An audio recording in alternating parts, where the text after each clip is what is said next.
Hello, hello. And greetings of one and all. It's my pleasure to be here. Today, we're going to learn a significant thing about the truth in our life.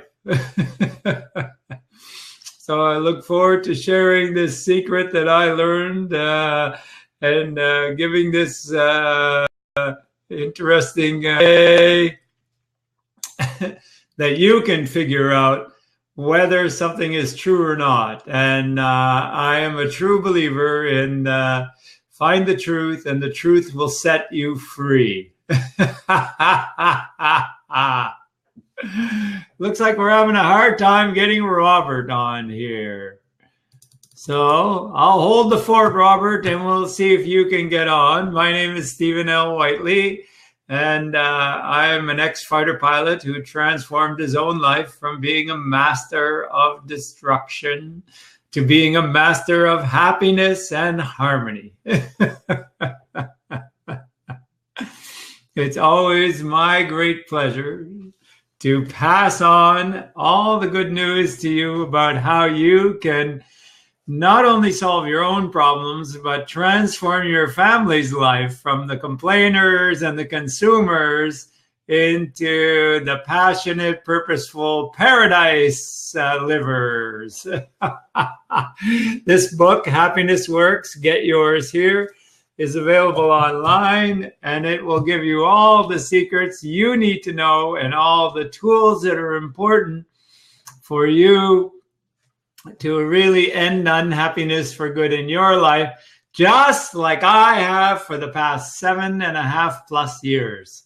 No more anger, no more stress, no more frustration, just learning and forgiving and achieving.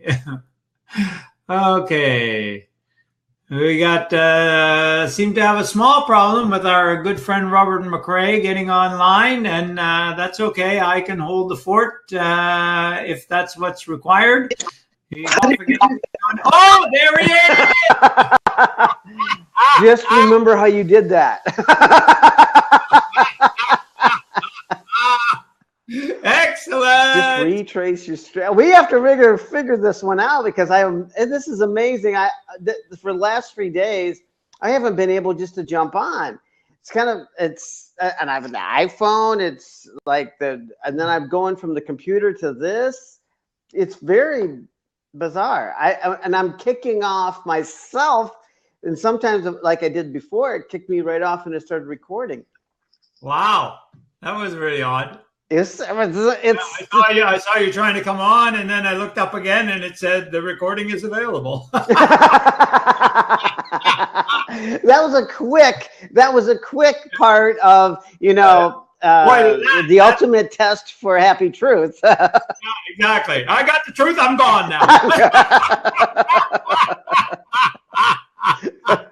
Well, that's hilarious. But I'm going to have to just schedule a bunch of these till I get figured out. I mean, 3 days now it's been like this. So I thought it was just me, and I'm sure it is. It's the operator, but you might be right. But they changed some settings. Message in this. The message what is the message? And it's like, we're over prepared. I think we're over prepared. Can you ever be over prepared? Can you hear me? Prepared. I don't think so. You don't think so? Okay. No, I think it's always good to be prepared. That's my motto as a Boy Scout, right? Be prepared.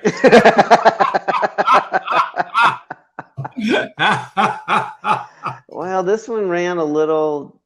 I don't have any.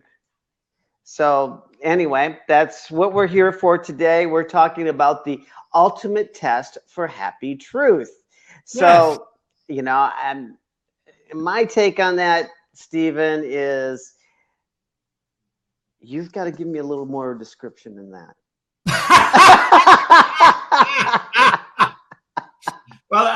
up in a religious family, and I learned there that seek the truth, and the truth shall set you free. And of course, all of that religion when I was young kind of turned me off to religion. She did me. And so, but I remembered that the truth would set me free. And so in midlife, I ran into this situation where I was really unhappy. I had been a happy person up to there, and I let my happiness slip away as I went into conflict between home and work. And I just couldn't seem to resolve that. So I ended up fighting at work and fighting at home and fighting inside myself.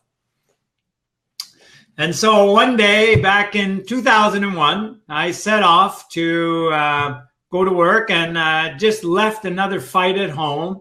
And so I was walking to work, had my head down, and this thing's going round and round. And I suddenly had this moment of clarity where I looked up and I went, wait a minute, I'm feeling badly again. I don't normally do that. That's not me. So that's it. I'm getting happy. But when you said that story, and I'm going to be in that story for you for just a second. Was it heavy for you?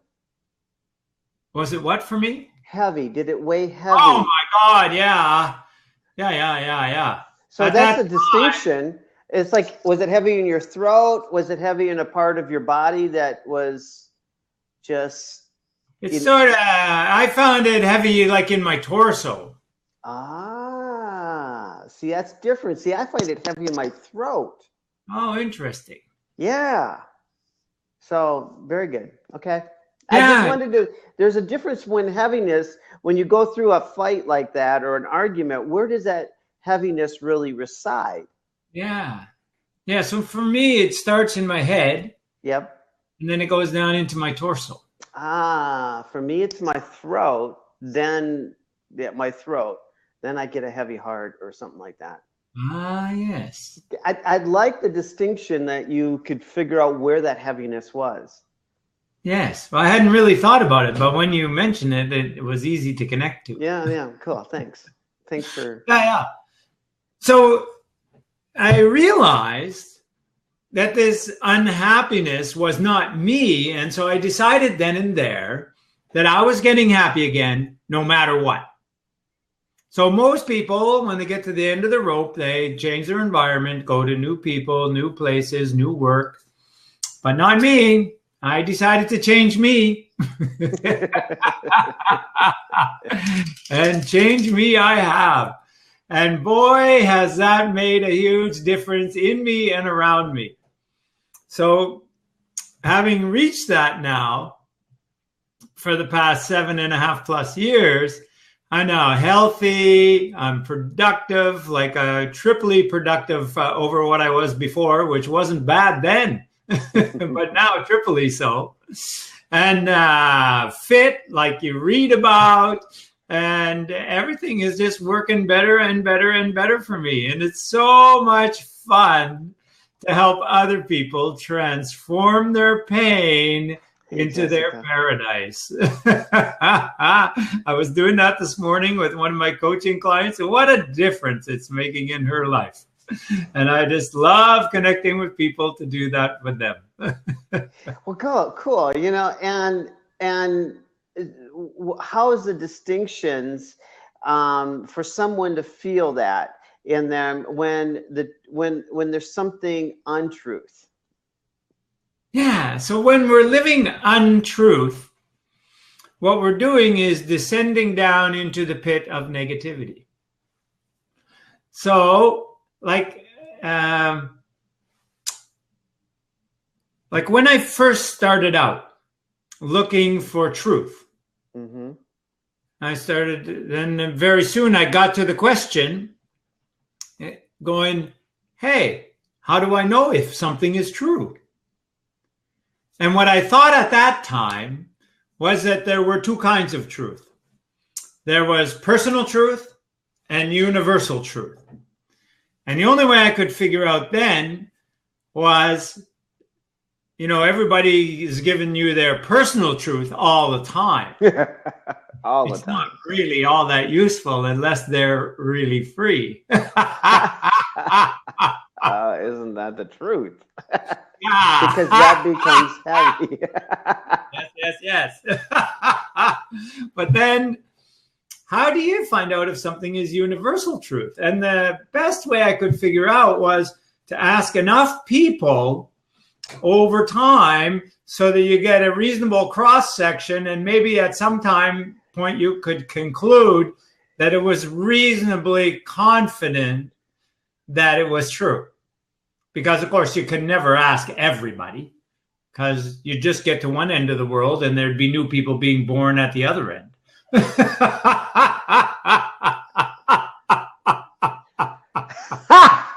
That is funny. Yeah. So recently, I had this idea come to me, and I went, "Oh my goodness, that's another way!" And it's a very simple question. Hi, Jessica. Great to see you back. Thanks for visiting us, and I look forward to sharing this secret with you. Yeah. So since the truth is so important, and the truth of us is our infinite potential. Hey, Pass. Because every human has infinite potential. Yes. So, hey, there's our buddy Paz. Hi, Paz. Yep. Good to see you, buddy. We're just talking about the truth. Yes. Here's a good question. What is the truth to you? What is the truth? What is your truth? The ultimate test for happy truth. What is yours? There is no such thing. The ultimate test for happy truth? There is no such thing. One of the greatest things that Gene Landrum, the founder of Chuck E. Cheese, said a profound statement to me. And that is something that will allow everyone here to be a lot more free. Your truth will become a lie the more enlightened that you become. Your truth will become a lie the more enlightened that you become. So there is none. You know, the more you learn, the more you know that a lot of the things that you've been taught is a lie. You know, and you've been, you know, because all life is about the choices that you make and the things that you're willing to accept. So if you're, as you have a greater awareness of yourself and a greater awareness of your soul, there are a lot of things that you were willing to accept before that you're no longer willing to accept. So there's always going to be an evolving or ever evolving sense of truth. So there is no real truth. There's just your truth at that moment. Can I ask a question here? Yes.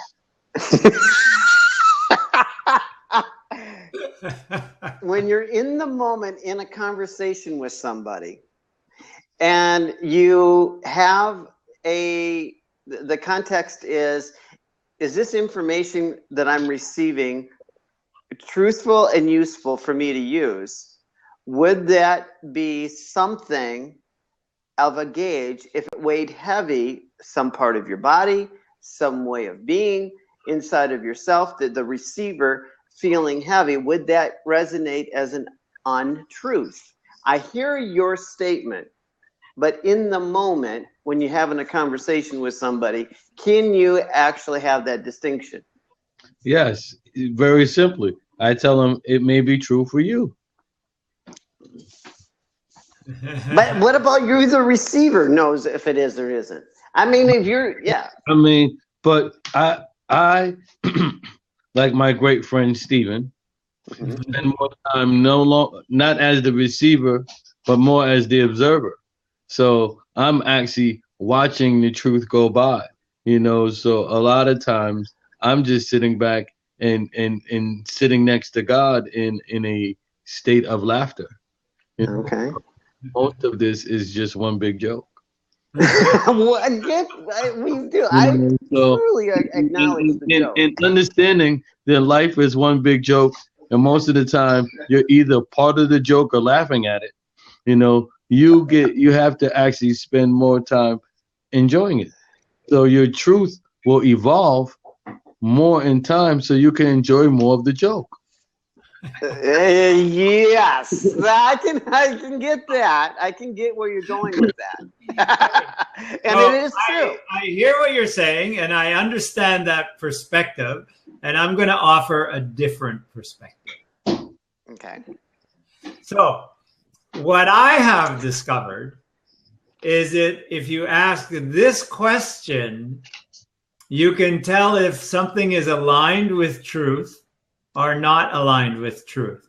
And the question is this: if everybody did this all of the time, would it be sustainable?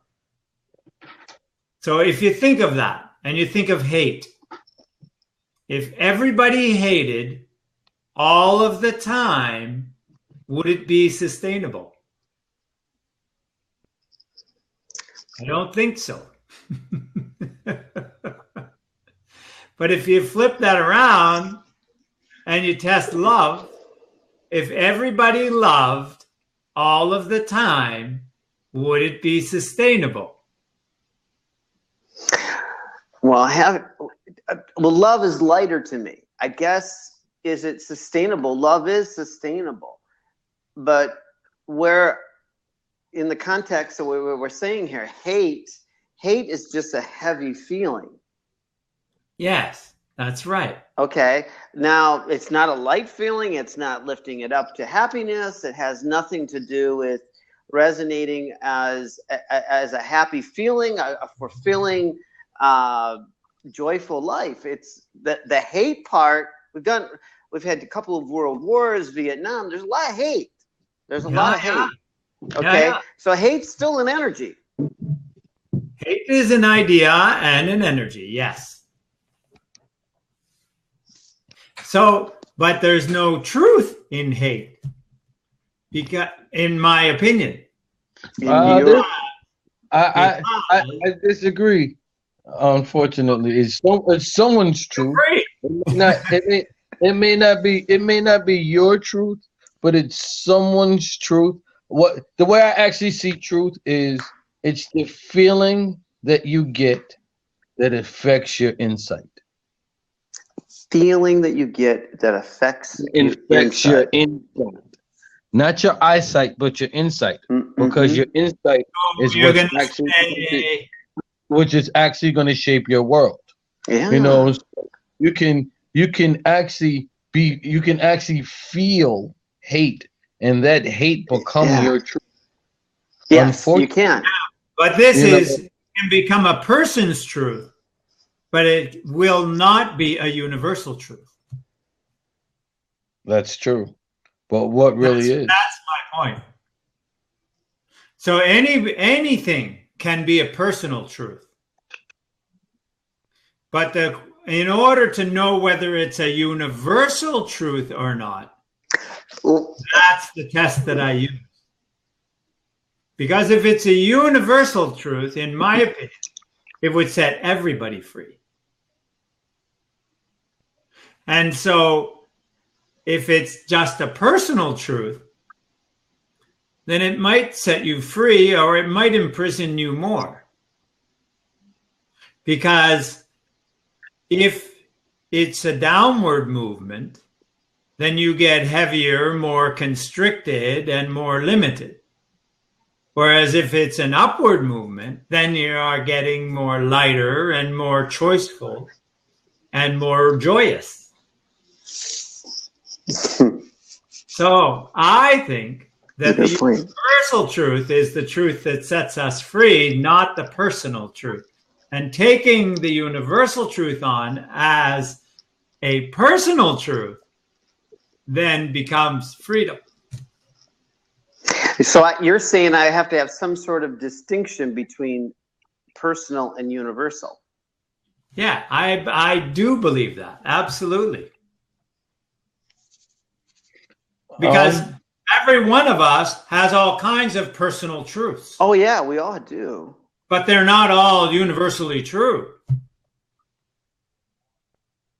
Well, your personal truth, if believed strongly enough, will become universally true for others.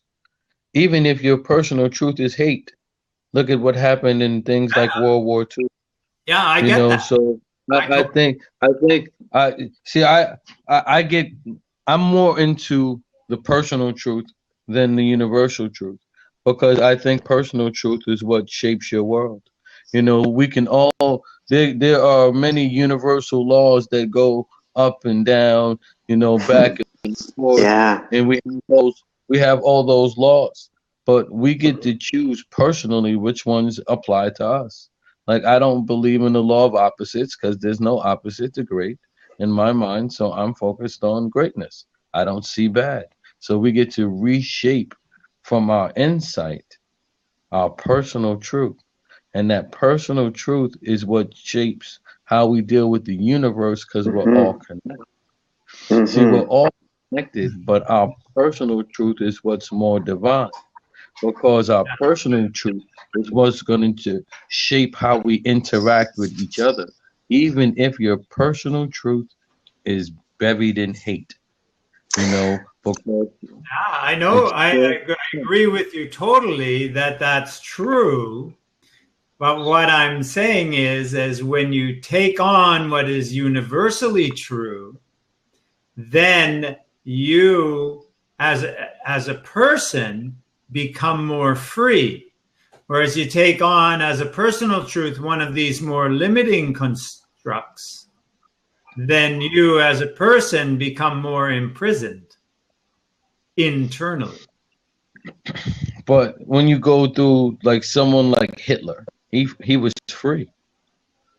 He was His free. hatred, If he was free, his hatred, hold on, his hatred allowed him to live in a world that was universally free to him. It was until the torture of his mind caught up, but for for exactly, his my point. and then okay, then we'll go through like you think about other dictators because I don't like to use Hitler because I hate such a he was just He was Pol is another example. let's go like Napoleon. yeah, Napoleon. Yeah. Okay, You so know, he was, he dealt in a lot of hate himself, but he moved, in a free manner because some people can get so like how me and you are so engulfed in happiness and love. Some people can be so engulfed in hate that hate becomes freedom, becomes as freeing as this love that we give them, because it's something, and because we're all law of attraction, they're gonna attract like-minded individuals who's going to support their way of life and way of thinking. There's nothing that's going to contradict the continual growth of hate. So it's still growth, but it's just growth in the wrong direction. And that still can be freedom. At the same time, it's also attracting the counter force of hate. And so what you give out is what you get back. And when you bring all of that hate to others, then others bring it to you. Mm.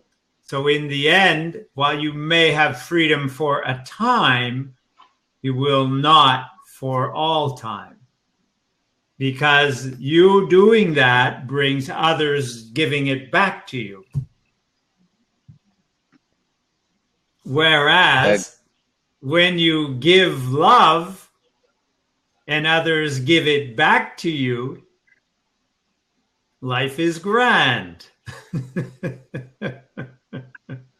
So once again, we're in that paradigm where the sustainable bit provides the higher truth. Where's the sustainable part of it? Sustainable as into what? Because when you are working together in love, then you can create, you can collaborate, you can create in hate as well. Can you not? You can, but more how often you destroy. What you create is better ways to destroy. So the net result is destruction. The net result is destruction. See, I mean, whenever you build anything, you destroy something. To build, you must destroy. You know, when you build What a new, you're Yes. saying you need to take away, Pass. You're saying if you've got so much love, then your hate diminishes. I mean, yes, and even in hate, you can have so much hate that your love diminishes, but then those people who hate don't hate everyone. They just hate you, or whoever they choose to hate. There's still love amongst a hate group. There's Oh long there's, yeah. there's love amongst Inside the themselves. group, but outside the group, there's another.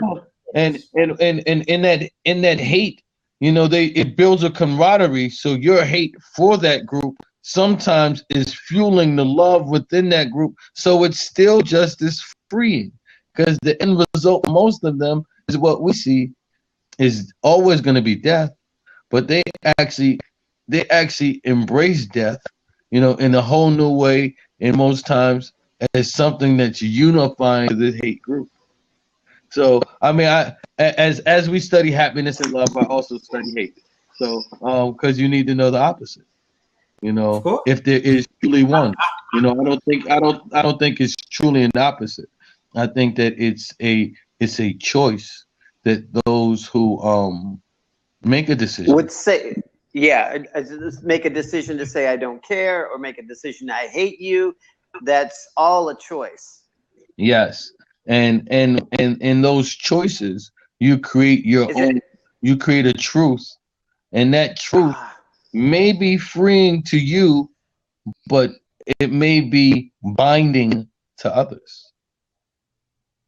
See, to wow. me, that is not a truth. That is a personal choice. That is an untruth.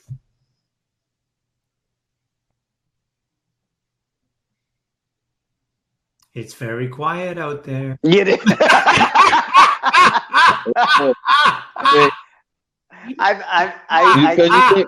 Because you think of, yeah. you think of the leader of any cult, the leader of that cult, it's freeing to him, but it may be binding to the followers of that cult, because it was not their universe. It's not a universal truth, like my brother Stephen would say, you know, and it's not something that can free their soul. It's something that is. I don't think So you have to know. I think the way they do it frees a certain action that they value at the same time that it limits other actions. Limits other actions. Meaning the truth would be that, but where's the truth in that? So let's take a cult leader, for instance, and there are several examples of this. So the cult leader uses their position in order to gain more freedom of sex and money. Okay, so they create this structure to get those things that they value. But then they start to have difficulty with some other members of the cult or some other members of society who feel that they're losing out because of that. And generally speaking, in the end, they don't survive full term because of this conflict that they create, because they're living their personal truth that is not a universal truth.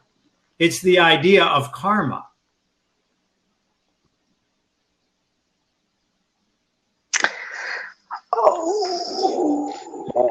I can agree with you. Their personal truth comes in conflict with the universal truth, so it cannot remain sustainable, but it can remain a lifetime. It can, depending on the situation. It normally doesn't, but it can. Yes. But the idea in the mind, in the end of most dictators or cult leaders, it usually ends in a lifetime. You know, so during their trend or life, you know, they only experienced life that they thought Most- as is. So you think of someone like Jim Jones, who him and all of his people committed suicide when it was finally going to end and the United States were going to invade their island, to the very last moment. He lived his hate. That's right. But his moment was And that was his prematurely truth. ended because of that hate. But that's only our opinion, because That's exactly right. it ended in his time. So in his time, it ended right when he thought it was That's supposed to right. end. That's why I say your truth is determined by you. Yeah, So your truth we may think his by life. you. I agree, but I still believe that aligning ourselves with the universal truth brings us real freedom. If you have to hide your actions from somebody, are you truly free? I would say not. Not at all. Yeah, exactly. Not at all. But So there's no positivity that has to be hidden. that's the truth. Negativity sometimes has to be hidden. So if truth, universal truth, is linked to positivity, and we align ourselves with that, and in my view, we are living freer and freer and freer.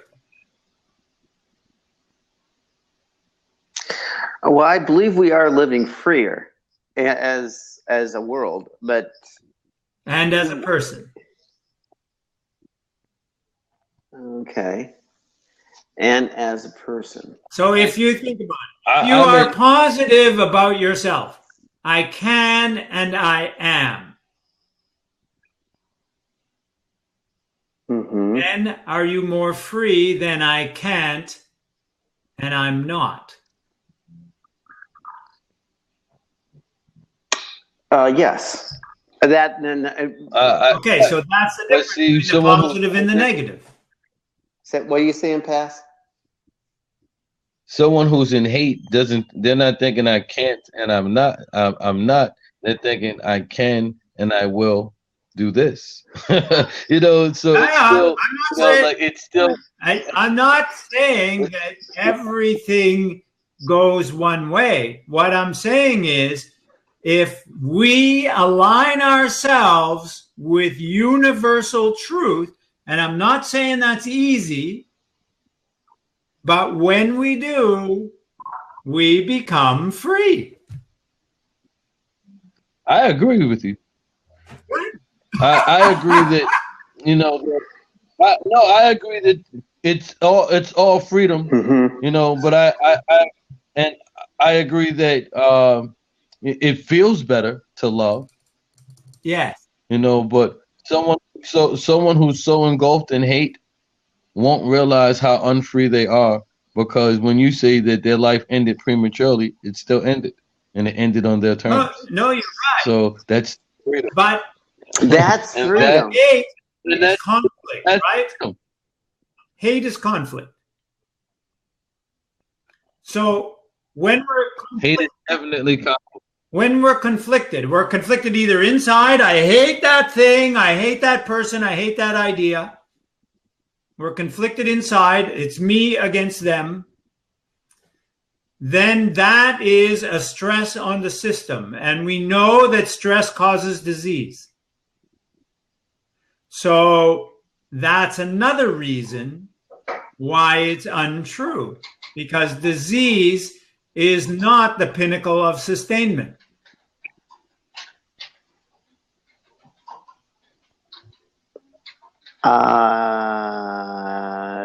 Well, it's a decay. Everything is going to decay. So you have both sides. Unless what? Unless energy is added to it. So you can have That's the energy law of added entropy, to. right? That something will normally decay unless you add to it. And So how do you bring it out of its decay? This because by decay is adding energy to it. So if you go to an old building that's starting to rot, and you go to it and you start to renovate, you take off the rotten wood, you put on good wood, you paint it up, you make it weatherproof again, you put in energy, and then it's better. Mm-hmm. So we're the same. We work under the same rules. Mm-hmm. So when you put in energy, you put in good nutrition, you put in good activity, you put in good learning, you put in good doing and good thinking, and then you get more and more energy. You get better and better. That becomes your driving force. They could still have renovating a building is because you're clearing out the disease content and bringing in the fresh content, renewing it, reviving it. It's getting lighter, getting more lighter. Because of the decay, it was heavy before that. Exactly. Yeah, I can see that. So we're doing the same thing in here. We're getting rid of the decay in our thinking, getting rid of the decay in the body, and we're taking in newer material that's better and stronger and lighter. And then we are getting better and lighter. In that context, I see that. So, okay.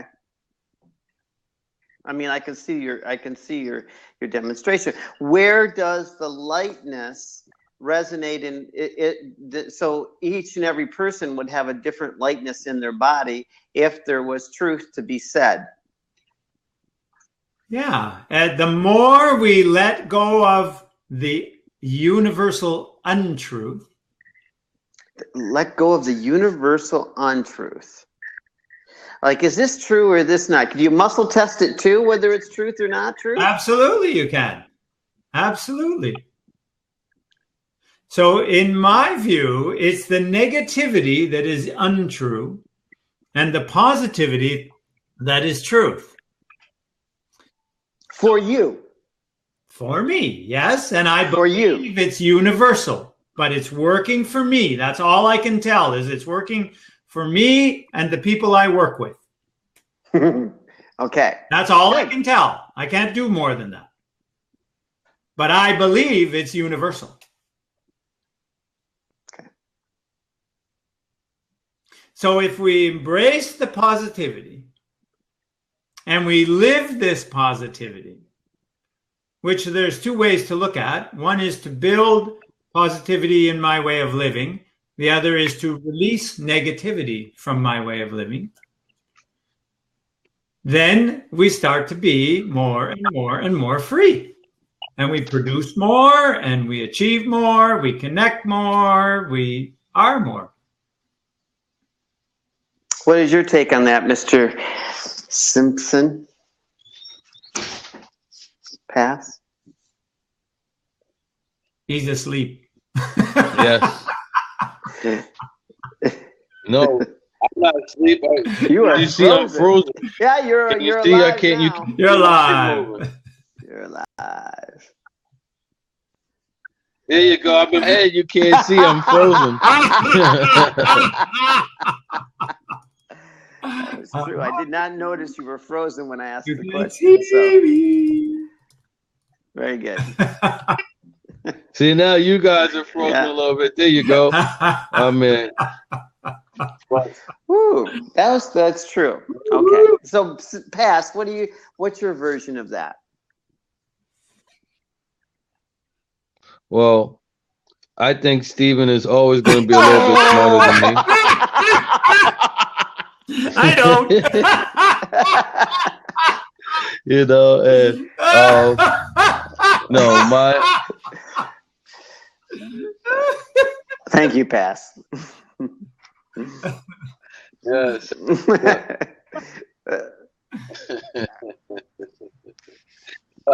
But no, I like I said, we're just more focused on two different journeys right now. I'm more into the personal human experience right now. So so the personal truth means a lot more to me than the universal truth, because I think a lot of people are universal liars. So we have to make sure that we can get them to their own personal truth, so that they can actually tap into whatever that universal truth may be. You know, your experience must feel good to you, so that you can allow it to feel good to us. But if you're chasing this universal truth and your personal lie is killing you, No, then it you're doesn't right. help you. It's all in the implementation. It's in the doing, the action piece, that it all comes out. So you got to embody the truth so that it exudes from you. Yes. That's why I have my equation, which is thoughts plus feelings plus actions equal happiness. But those are your thoughts. Those are going to be your feelings. Those are going to be your actions, which is going to equal your happiness. And you know, one of the great quotes that I've heard is, fill your cup with love so that it can flow over. So I think the only real universal truth is love. Everything else, you know, somebody's universal opinion. You know, I think the only universal truth, you know, is love for yourself, love for your people, love for everything. When you pour love in, only thing you can get is love out. Now, hate is also part of love. You know, it's the absence of love. So it's still love. It is a cry when for you love. actually the only universal truth is love. You know, so I spend more time actually helping people find that love for what they're doing, what they're thinking, what they're feeling, and observing it, enjoying it, smiling. You know, because why not? But I take people off of trying to find that universal truth and spending more time in finding their personal experience, so that their personal experience can add on to our universal lives. Yeah, I don't actually spend any time trying to convince people to embrace universal truth, but I think it is useful to everybody to know how to test for it. What I do is I help people transform their feelings from pain to paradise, from unbelief, fear, up to euphoria. That's my favorite thing to do.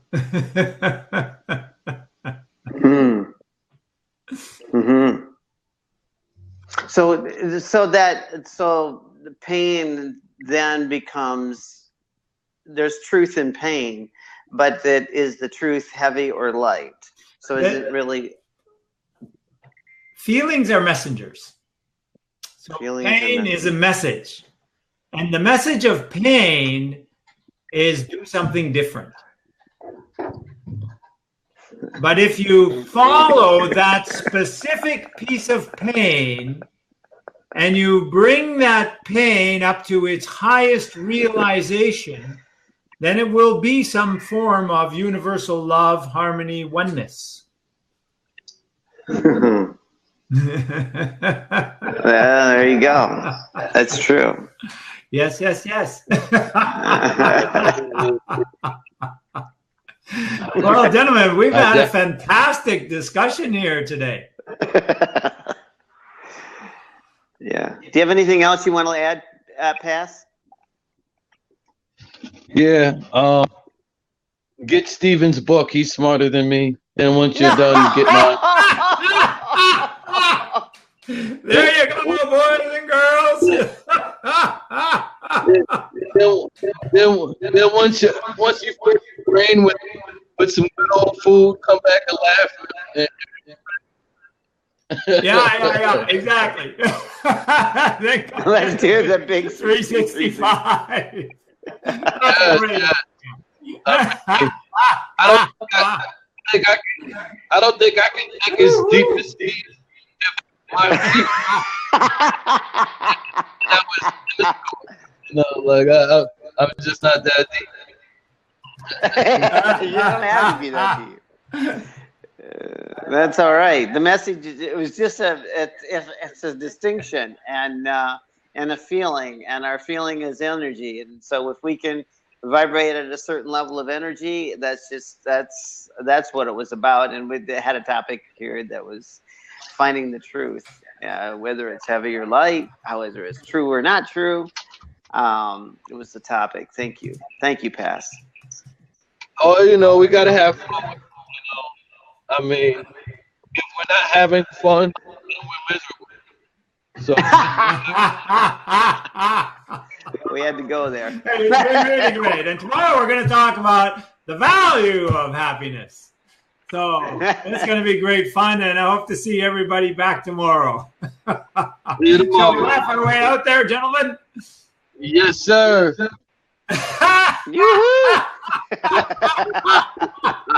Take care, stay well, have fun. I'm Stephen Whiteley. Bye for now. Woohoo! Hey, Pass. See you later, man.